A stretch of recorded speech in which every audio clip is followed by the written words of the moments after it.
Hello there, weary traveler, and welcome back to this quiet corner of history. Before we begin our journey into the glittering and often dangerous world of the 18th century Russian court, I wanted to extend a warm greeting to you.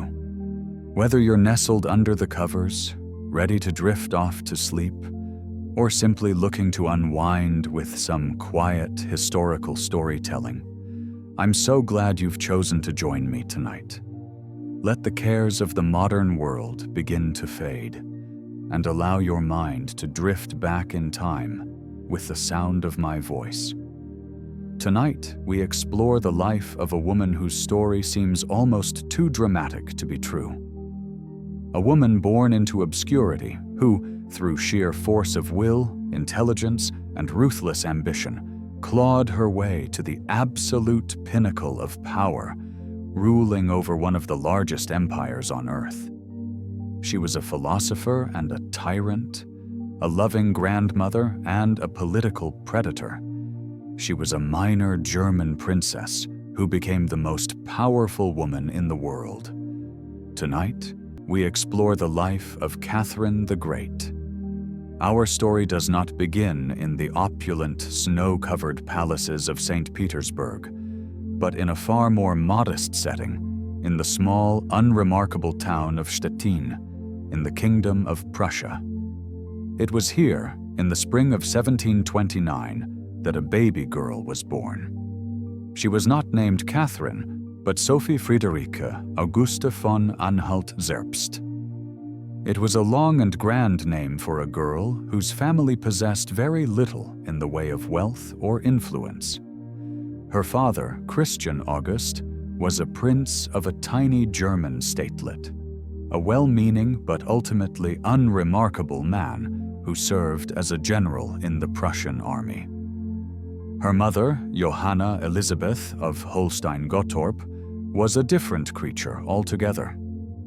Johanna was ambitious, restless, and deeply disappointed with her station in life. She had hoped for a brilliant marriage that would elevate her, but instead found herself tied to a dull, provincial prince. From the very beginning, Johanna's relationship with her daughter was strained. Sophie was not the son Johanna had desperately hoped for, and she was considered a plain, serious child.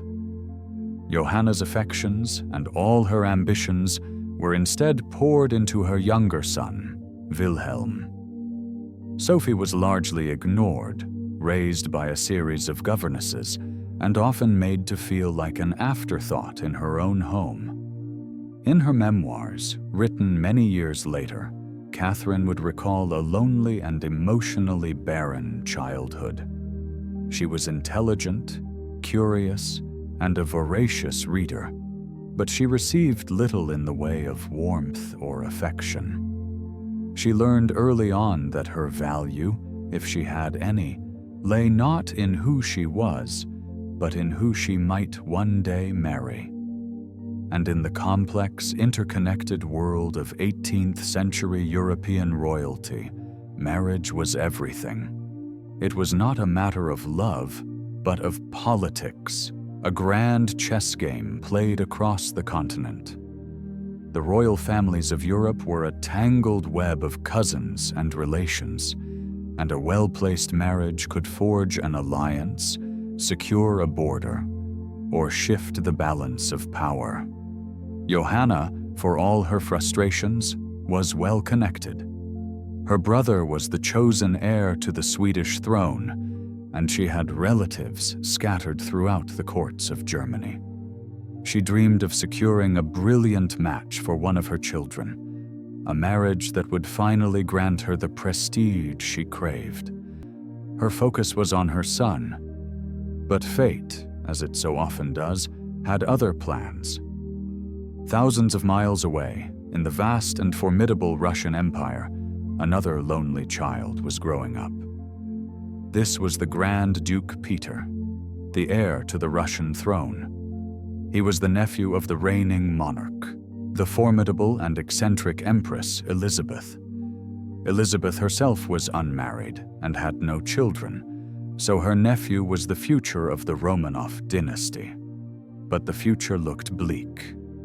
Peter was a deeply troubled and unstable young man. He was childish, cruel, and obsessed with all things military, particularly the army of Prussia, Russia's traditional enemy.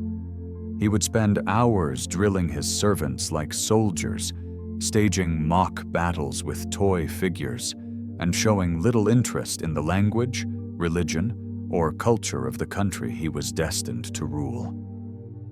Empress Elizabeth adored him in her own way, but she was also deeply aware of his shortcomings. What he needed, she decided, was a wife. A German princess, like so many Russian consorts before her, who could provide a much-needed heir and perhaps bring some stability to her volatile nephew. And so, the great search began. The courts of Europe buzzed with speculation.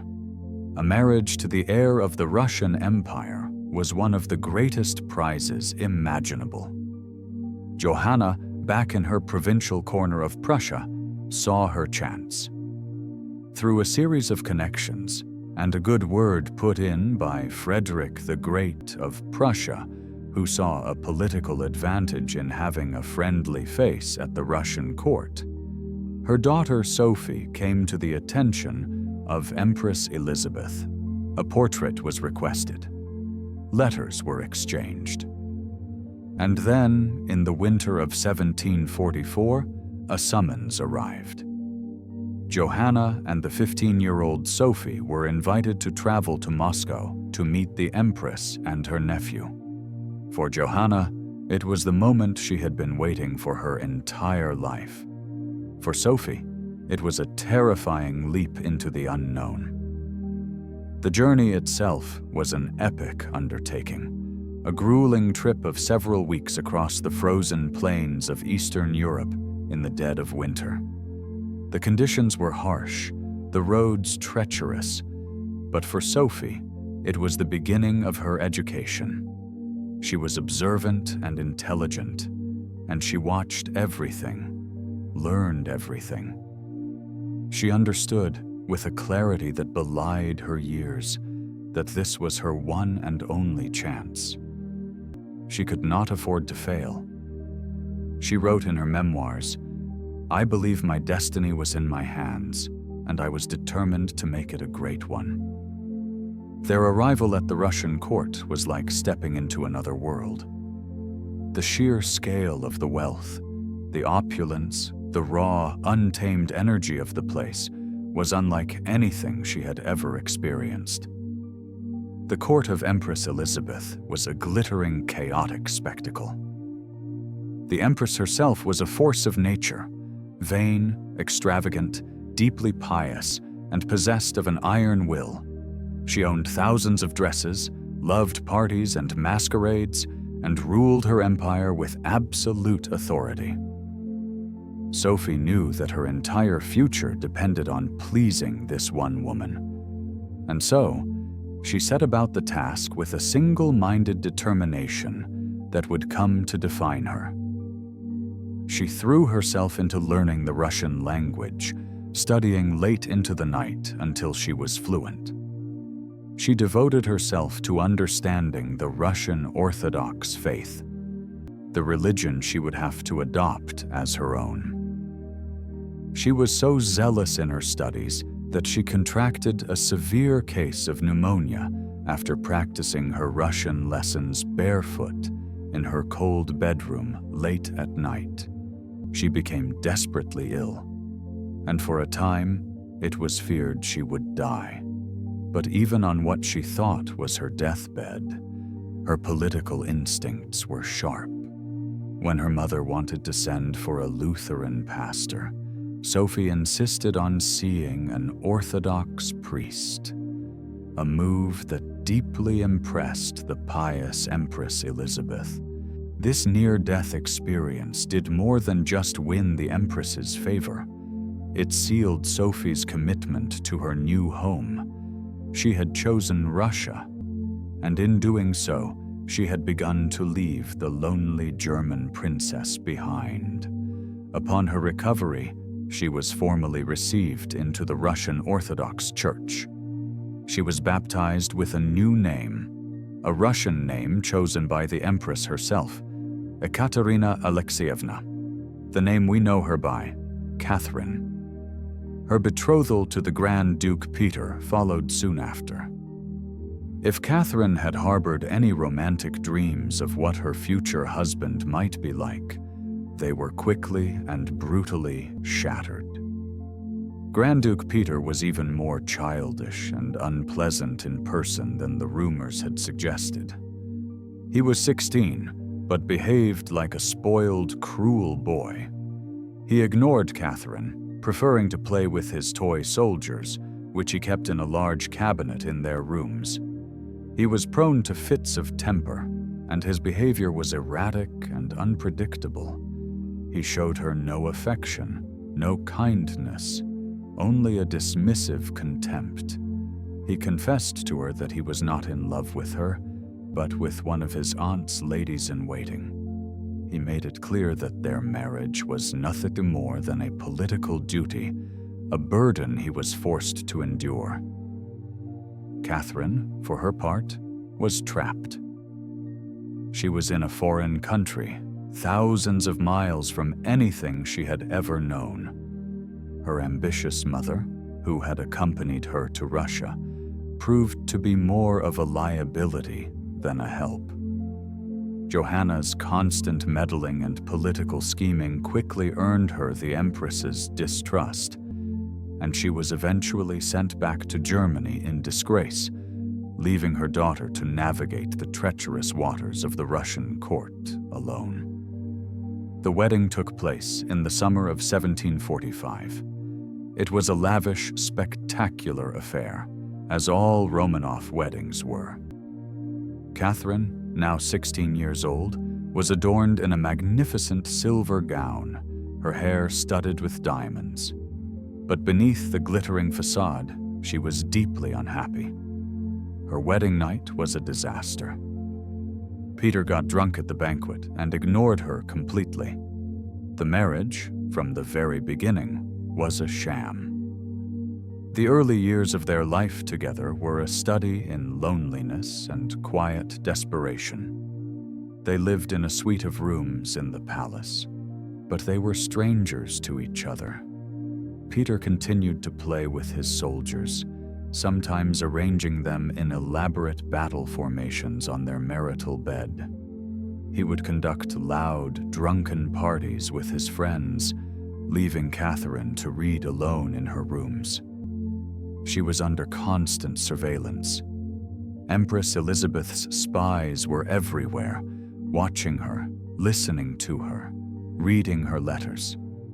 The Empress was obsessed with the question of the succession. She needed an heir, and Catherine's failure to become pregnant was a source of constant frustration and suspicion. For 8 long years, the marriage remained unconsummated. Catherine was young, intelligent, and full of life, but she was trapped in a gilded cage, married to a man she despised, and under the watchful eye of a powerful and demanding empress. But Catherine was a survivor. She did not succumb to despair. Instead, she used her long, lonely years to continue her education. She devoured books. She read the great works of the Enlightenment, Voltaire, Montesquieu, Diderot. She studied history, politics, and philosophy. She learned how power worked. She observed the intricate dance of court politics, noting who had influence, who was in favor, and who was not. She cultivated a quiet dignity, a graceful and charming demeanor that won her friends and allies among the courtiers. While her husband alienated everyone with his boorish, pro-Prussian behavior, Catherine was slowly and carefully building a network of support.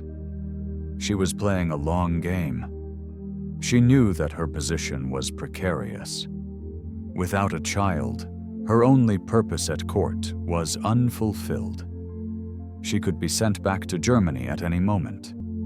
But she also knew that if she could produce an heir, and if she could win the loyalty of powerful people, her future might still be her own. She was no longer the frightened little girl from Stettin. She was the Grand Duchess of Russia, and she was learning how to fight for her survival, not with swords and armies, but with intelligence, patience, and a will of iron. The foundations of the future Empress were being laid in the silent, lonely rooms of the Winter Palace. The pressure to produce an heir became all-consuming. Empress Elizabeth was not subtle in her displeasure. She openly questioned Catherine's fertility and Peter's potency, subjecting them both to humiliating medical examinations. The future of the Romanov dynasty rested on their shoulders, and the weight of that responsibility was crushing. Catherine understood that her survival at the Russian court depended entirely on giving the empire a son. After years of a childless, loveless marriage, the situation became desperate. It is widely believed, and even hinted at in her own memoirs, that a solution was quietly arranged. A handsome, charming young courtier named Sergei Saltykov was introduced into Catherine's circle.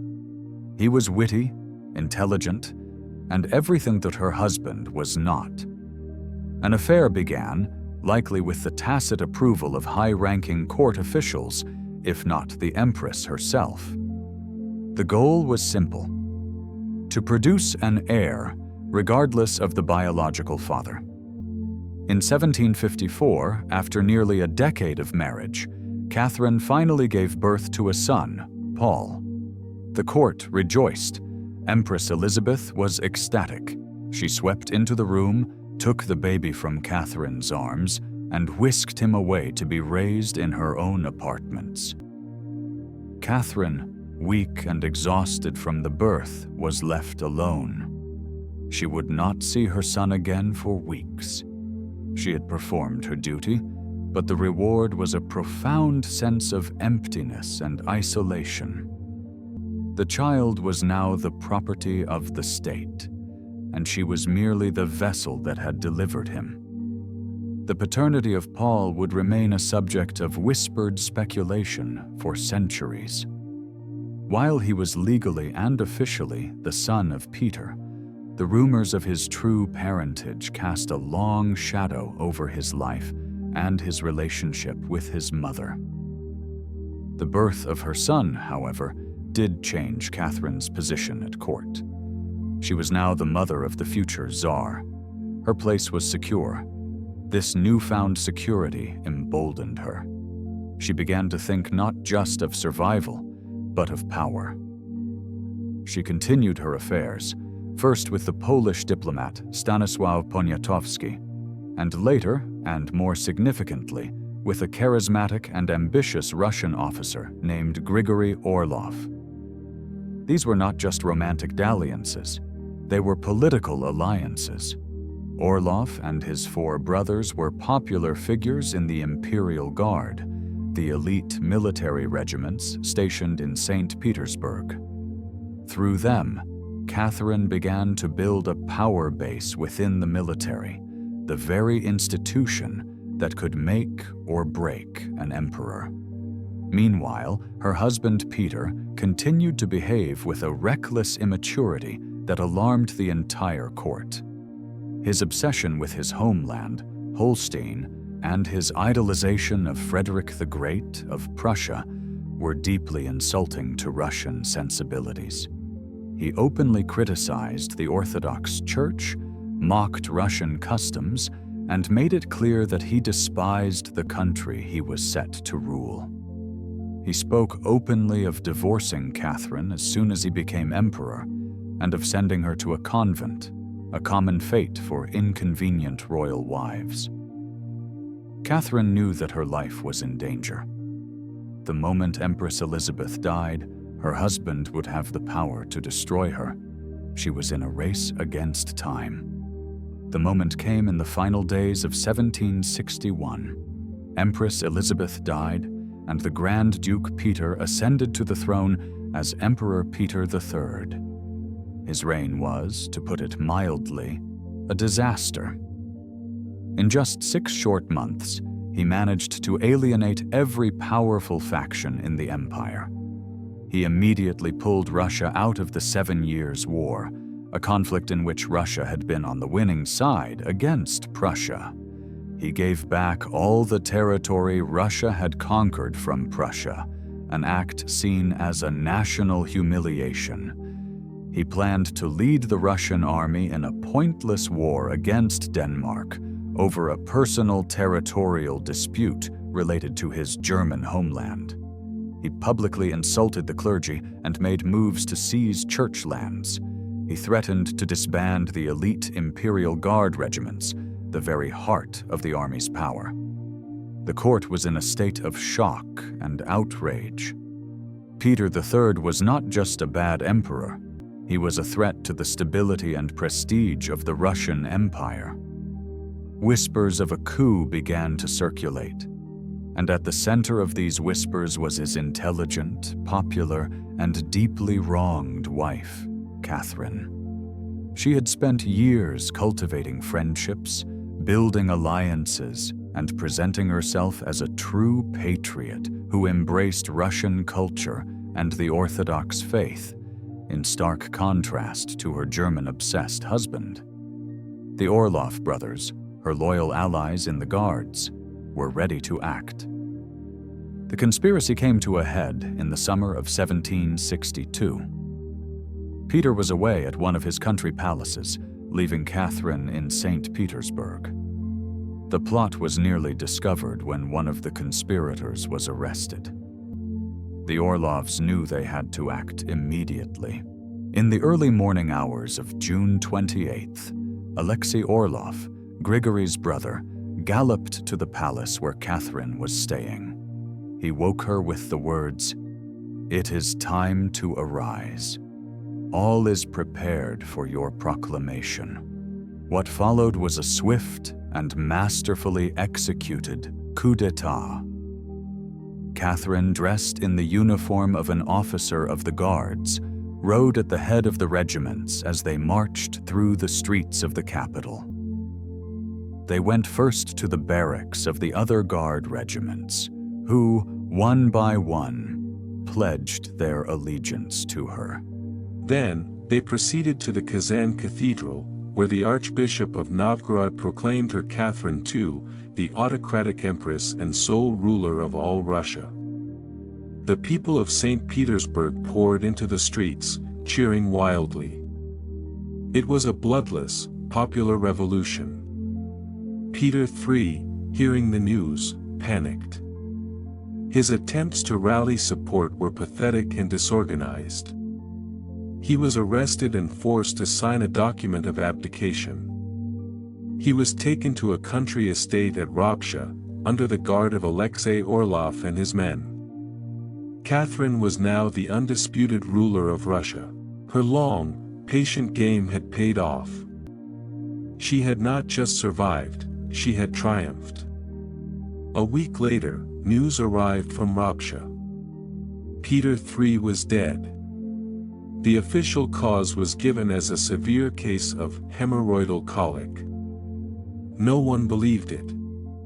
The truth, most likely, is that he was murdered during a drunken brawl with his guards, though Catherine's direct involvement has been debated by historians for centuries. Whether she ordered his death or simply benefited from it, the convenient demise of her husband secured her throne. At the age of 33, the forgotten German princess, Sophie von Anhalt-Zerbst, was now Catherine the Great, Empress of all Russia. Her lonely childhood and her miserable marriage were behind her. Her great reign was about to begin.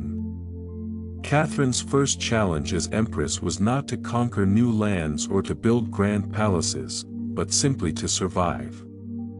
She was, in the eyes of many, a usurper. A German woman with no Romanov blood, who had taken the throne through a military coup that had resulted in the death of her husband, the rightful emperor. Her position was incredibly fragile.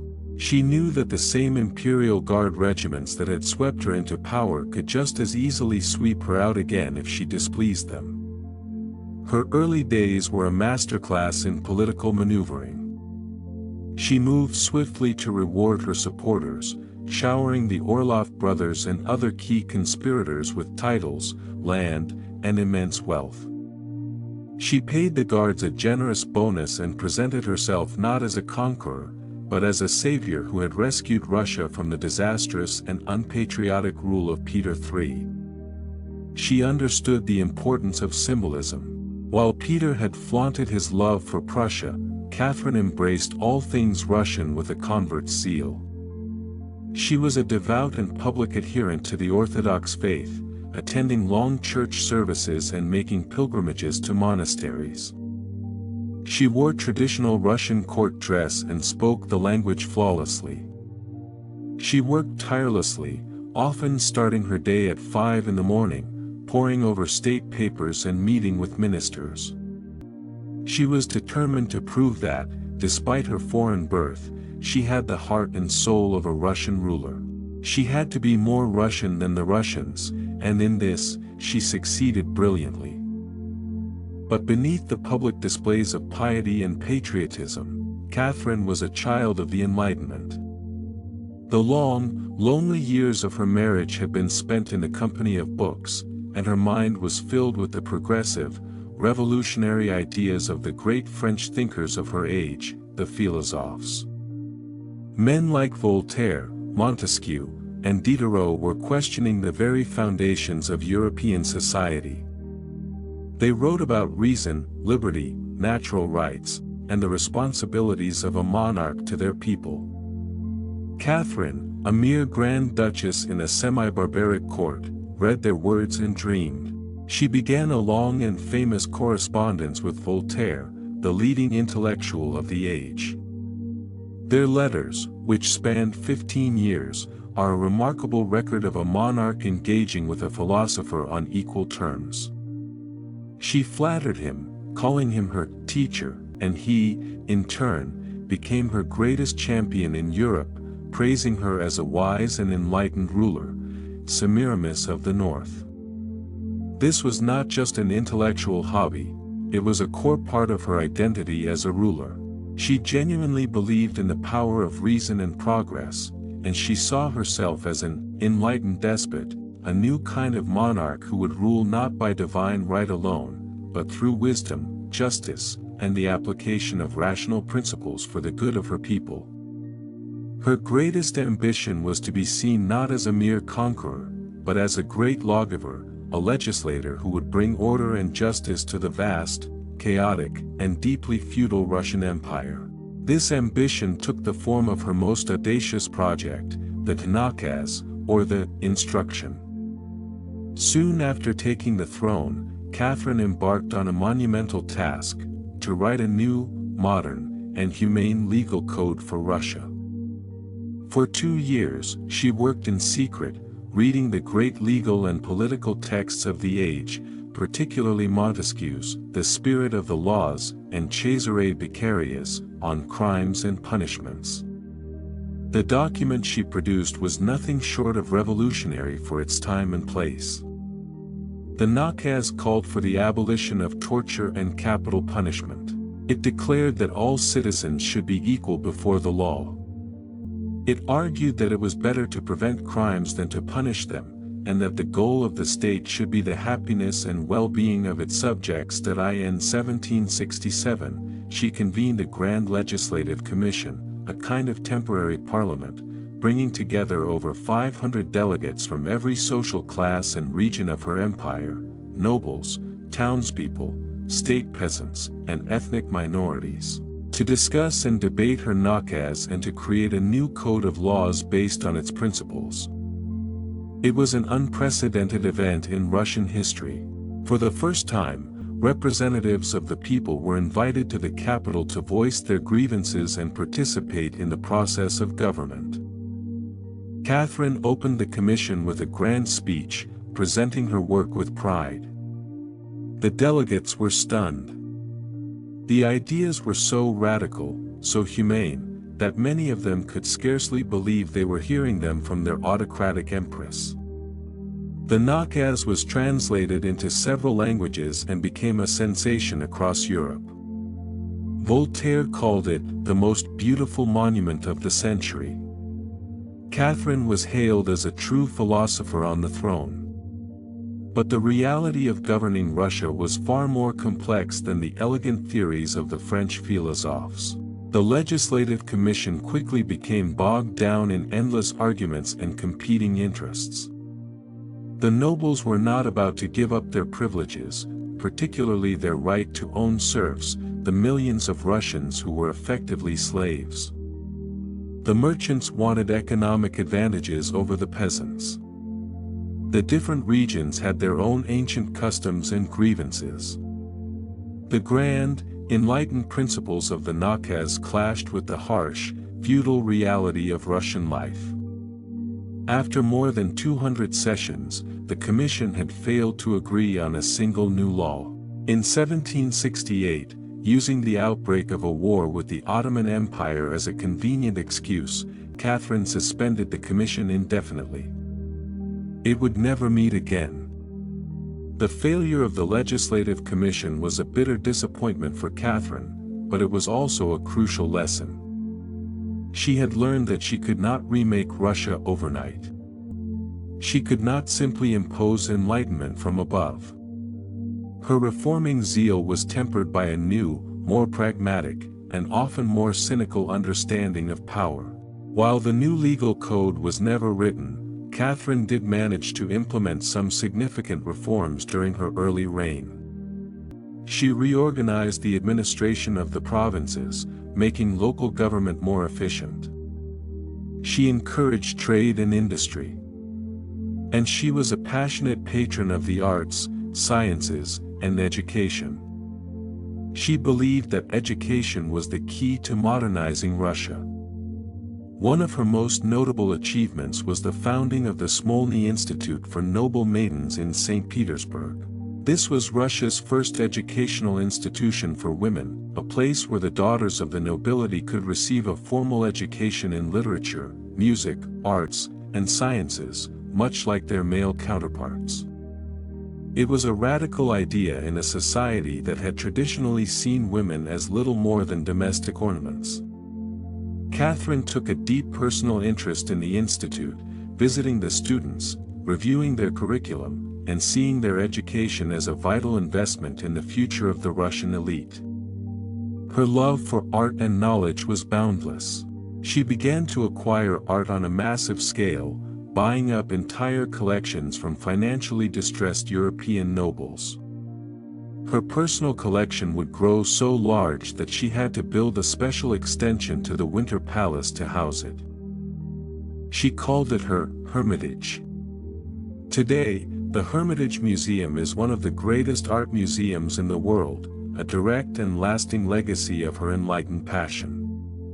She also corresponded with and supported figures like Denis Diderot, the editor of the great French Encyclopedia, the Bible of the Enlightenment.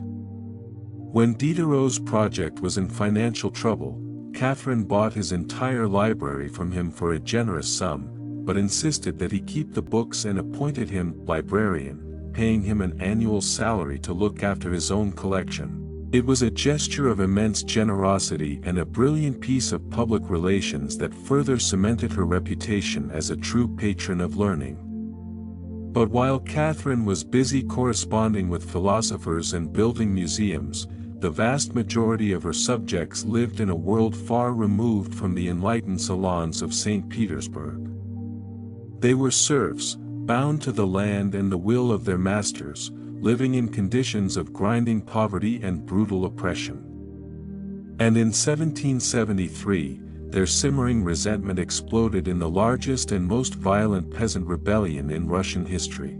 The leader of this uprising was a charismatic and mysterious figure named Yemelyan Pugachev. He was an illiterate Don Cossack, a deserter from the imperial army, but he had a bold and audacious idea. He declared that he was, in fact, the miraculously survived Emperor Peter III, Catherine's murdered husband. He claimed that he had escaped his assassins and had been wandering the land in disguise, and that he had now returned to reclaim his throne and to free the serfs from the tyranny of the nobles and the German usurper, Catherine. It was a powerful and resonant message. To the oppressed peasants, Cossacks, and ethnic minorities of the remote Ural Mountains region, Pugachev was a savior, redeemer czar, who would deliver them from their suffering. Tens of thousands flocked to his banner.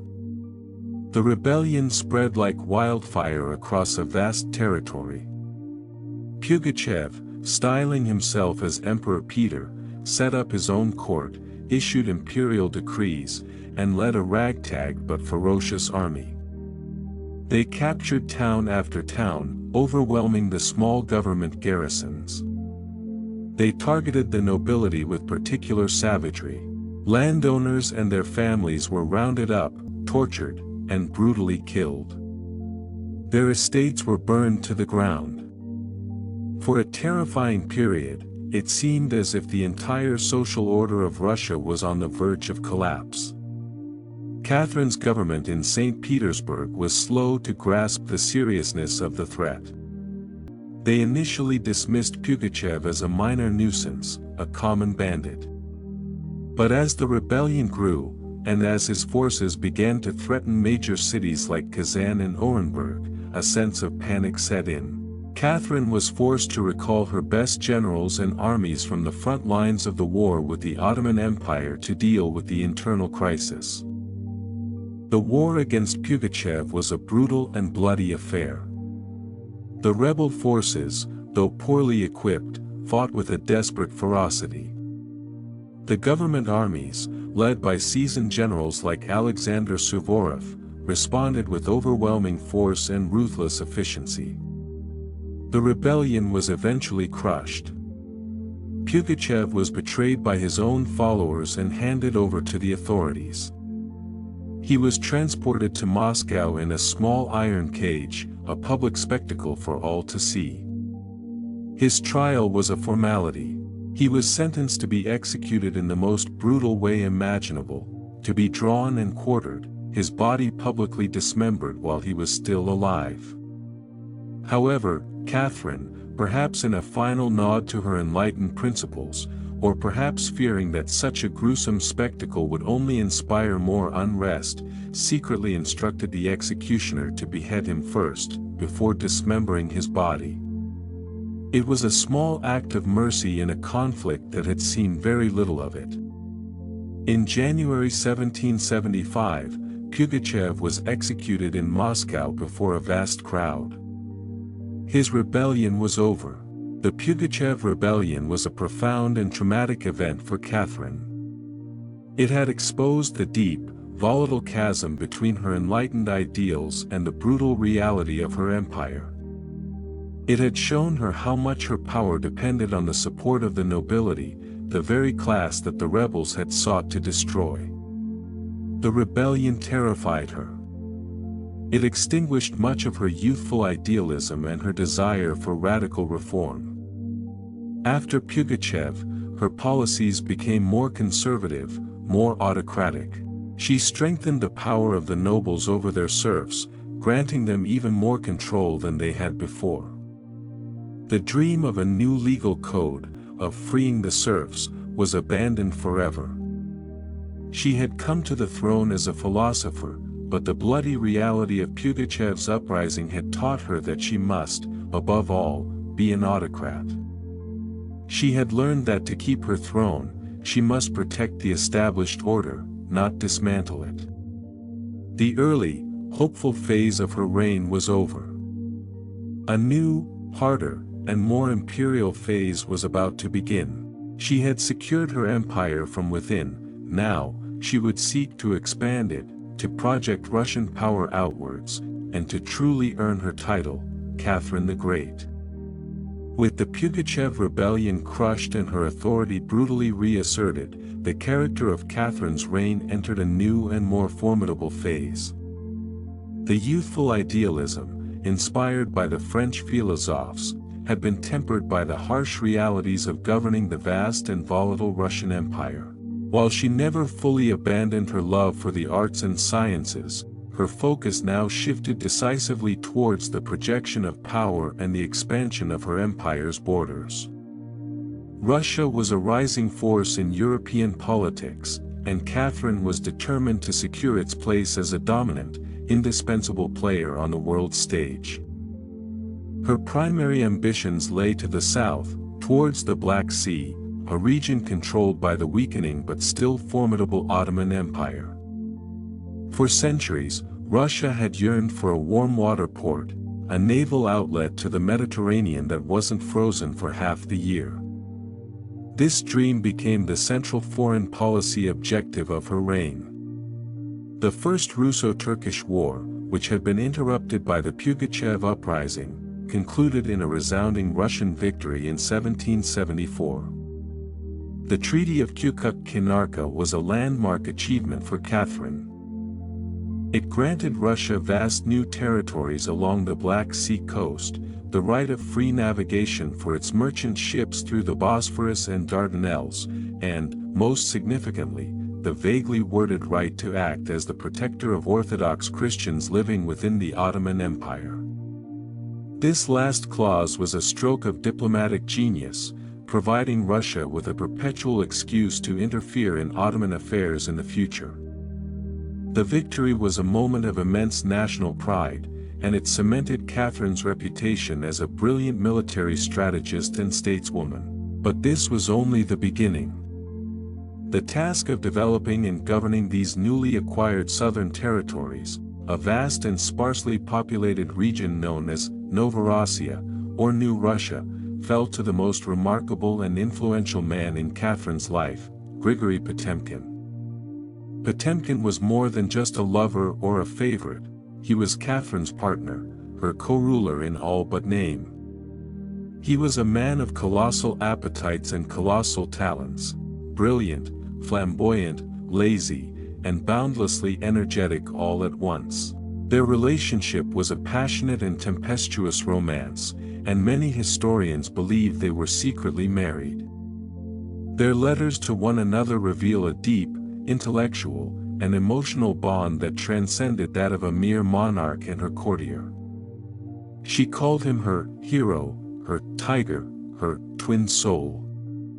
Even after their physical romance cooled, their political partnership and deep friendship endured for the rest of their lives. Catherine entrusted Potemkin with the immense task of transforming the wild southern steppes into a thriving province of her empire. He set about this task with his characteristic theatrical flair and incredible energy. He founded new cities, including Kherson, Nikolaev, and the great port of Sevastopol, which would become the home of Russia's Black Sea Fleet. He encouraged settlement, built roads, and established trade. In 1783, he achieved a monumental goal, the peaceful annexation of the Crimean Peninsula, the ancient homeland of the Crimean Tatars and a former vassal state of the Ottoman Empire. This gave Russia complete control over the northern Black Sea coast. To celebrate these achievements and to showcase the power and prosperity of her expanded empire, Catherine embarked on a grand tour of the new southern provinces in 1787. It was an undertaking of almost unbelievable scale and extravagance. A massive flotilla of magnificent barges carried the Empress and her court, along with the ambassadors of several European powers, down the Dnieper River. Potemkin, ever the showman, orchestrated the entire affair. Along the riverbanks, he had constructed entire villages, populated them with happy, well-dressed peasants, and arranged for fleets of colorfully decorated boats to greet the Empress at every turn. This journey gave rise to the legend of the Potemkin villages, the idea that the entire thing was a sham, that Potemkin had simply erected painted cardboard facades to fool the Empress into thinking the region was more prosperous than it was. The reality is more complex. While Potemkin certainly engaged in some theatrical embellishments to impress his sovereign and the foreign dignitaries, the new cities, the naval fleet at Sevastopol, and the growing settlements were very real. The journey was a triumph of propaganda, a powerful demonstration of Russia's arrival as a major Black Sea power, and a personal validation of Catherine's long and ambitious southern strategy. The Ottoman Empire, watching with alarm, saw it as a direct threat, and soon after, declared war once again. The Second Russo-Turkish War was another long and difficult conflict, but it too ended in a Russian victory, further solidifying Russia's control over the region. While expanding her empire to the south, Catherine was also engaged in a more cynical and calculated project to the west, the dismemberment of the Polish-Lithuanian Commonwealth. Poland, once a major European power, had become politically weak and unstable, a tempting prize for its powerful neighbors, Russia, Prussia, and Austria.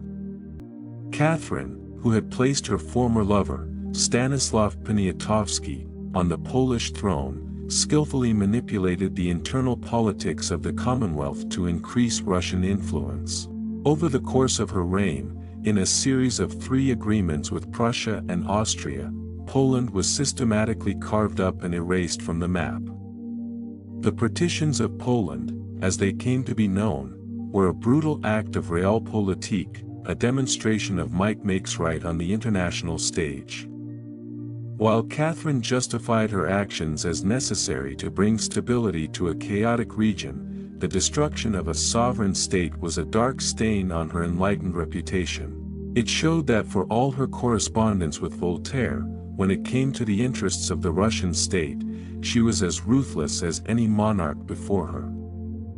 Throughout these years of war and diplomacy, Catherine continued to cultivate her image as a patron of the arts and an enlightened ruler. The Hermitage grew into one of the world's most magnificent collections. She bought paintings by Rembrandt, Rubens, and Van Dyck. She commissioned architecture, sculpture, and decorative arts. She sponsored the Russian Academy and supported writers and scholars. She saw the promotion of culture not as a luxury, but as an essential element of national power and prestige. A great empire, she believed, must also be a great civilization. However, as she grew older, and as the political landscape of Europe began to change, her youthful liberalism began to wane. The event that truly horrified her and marked a final turn towards conservatism was the French Revolution in 1789. The violent overthrow of the French monarchy, the execution of King Louis XVI and Queen Marie Antoinette, and the rise of radical republicanism terrified her. She saw it as a plague, a French madness that threatened to destroy the entire social order of Europe. The philosophes she had once admired were now, in her eyes, the architects of chaos.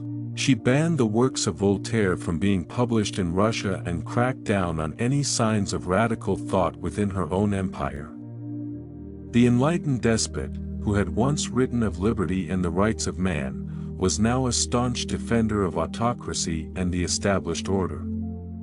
Her personal life in these later years was marked by a growing sense of loneliness and a difficult relationship with her son and heir, the Grand Duke Paul. Catherine had never been close to Paul. She had been separated from him at birth by Empress Elizabeth, and a deep sense of alienation and distrust had defined their relationship ever since. Paul grew up to be a neurotic, resentful, and unstable man, much like the father he officially acknowledged, Peter III. He idolized the memory of Peter and despised his mother for usurping the throne. He made no secret of his intention to undo all of her work as soon as he became emperor. Catherine, in turn, saw him as dangerously incompetent and unfit to rule. She considered him a threat to the future of the empire she had worked so hard to build. In her final years, she seriously contemplated bypassing him in the line of succession and naming her favorite grandson, Alexander, as her heir instead. She took charge of the education of both of her grandsons, Alexander and Constantine, personally supervising their studies and instilling in them the principles of the Enlightenment that she still cherished, even as her public policies grew more reactionary. The tension between mother and son cast a dark cloud over the final years of her reign. And what of the many myths and legends that have grown up around her, particularly concerning her famously vibrant love life? It is true that Catherine had many lovers throughout her life. After her miserable marriage, she sought out companionship and affection, and she chose a series of intelligent, handsome, and capable men to be her partners. But these were not just casual affairs. Her lovers, particularly Orloff and Potemkin, were also her trusted political advisors and partners in power.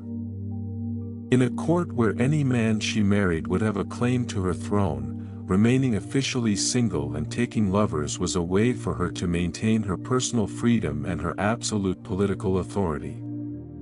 The lurid tales of her insatiable and depraved appetites were largely the product of slander and political propaganda, spread by her enemies who were scandalized by the sight of a powerful woman who ruled in her own right and lived by her own rules. The most famous and slanderous of these tales, the myth that she died while attempting to engage in a sexual act with a horse, is a complete fabrication, a piece of black propaganda with no basis in historical fact. Catherine's actual death was far more mundane. In November 1796, at the age of 67, after more than 3 decades on the throne, she suffered a massive stroke in her private apartments at the Winter Palace. She was found unconscious on the floor by her servants. She lingered for another day before passing away peacefully. Her son Paul, upon hearing the news, rushed to her side. One of his first acts was to search her private desk for any document that might have officially disinherited him. Finding none, he secured his succession and immediately set about reversing his mother's legacy. He freed political prisoners she had locked up, but also imposed the strict, militaristic Prussian-style discipline on the army that his father had so admired. His reign would be short and erratic, ending in his own assassination just a few years later. So how do we remember Catherine the Great? Her legacy is as vast and complex as the empire she ruled. She was a usurper who presided over a golden age of Russian power and culture. She was an enlightened philosopher who expanded the brutal institution of serfdom. She was a brilliant propagandist who crafted her own image with masterful skill. She expanded the borders of Russia by hundreds of thousands of square miles, adding vast new territories and millions of new subjects. She built cities, founded museums, and reformed the administration of her empire. She was, without question, one of the most remarkable and effective rulers in modern history. But she was also a ruthless autocrat, a cynical practitioner of power politics who crushed rebellions with brutal force and participated in the destruction of a sovereign nation. She was a woman of profound contradictions, a product of her time, and a force that shaped the future. Her long and dramatic life, from the obscure German principality to the glittering throne of the Tsars, is a testament to the power of human will, ambition, and intelligence. She was not born great, she made herself great. And in doing so, she left an indelible mark on the history of Russia and the world. And with that, dear listener, our long journey through the life of the Shadow Empress comes to a close. I hope these tales of ambition, power, and intrigue have offered a fascinating glimpse into a world long past. May the story of her incredible life serve as a reminder that history is not just a collection of dates and facts, but a grand and complex tapestry woven from the threads of human lives. Thank you for joining me in this quiet corner of history. If you enjoyed our time together, I'd be so grateful if you'd subscribe and share these tales. There are so many more stories waiting to be told. But for now, I'll bid you a fond good night. Sleep well, stay safe, and I'll see you next time for another journey into the past. Sweet dreams.